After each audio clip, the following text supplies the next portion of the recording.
چین پاکستان اقتصادی راہداری کے تحت کروٹ ہائیڈرو پاور پروجیکٹ، جسے 2015 کے آخر میں شروع کیا گیا تھا، 2020 تک مکمل کر لیا جائے گا۔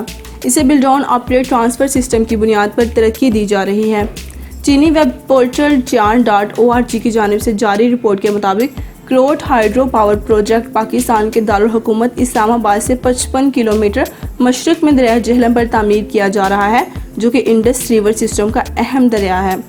چین پاکستان اقتصادی راہداری منصوبے کے تحت یہ پروجیکٹ کو build on operate transfer system کی بنیاد پر ترقی دی جا رہی ہے۔ اس کا آغاز 2015 کے اختتام پر ہوا تھا، جبکہ تکمیل 2020 میں ہوگی۔ تکمیل کے بعد یہ پروجیکٹ 30 سال تک تعمیر کرنے والی کمپنی کے زیر استعمال ہوگا، جبکہ اس کے بعد بغیر کسی قیمت کے حکومت پاکستان کے حوالے کر دیا جائے گا۔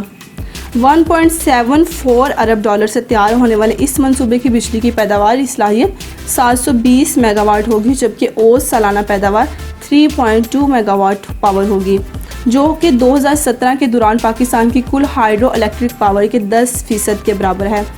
اس منصوبے کی تکمیل سے پاکستان کو اقتصادی اور سماجی ترقی کے لیے قابل قدر توانائی سپورٹ حاصل ہوگی۔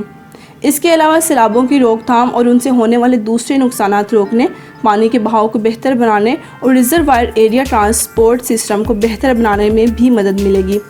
اس منصوبے کی تعمیر کے دوران روزگار کے 2000 سے زیادہ نئے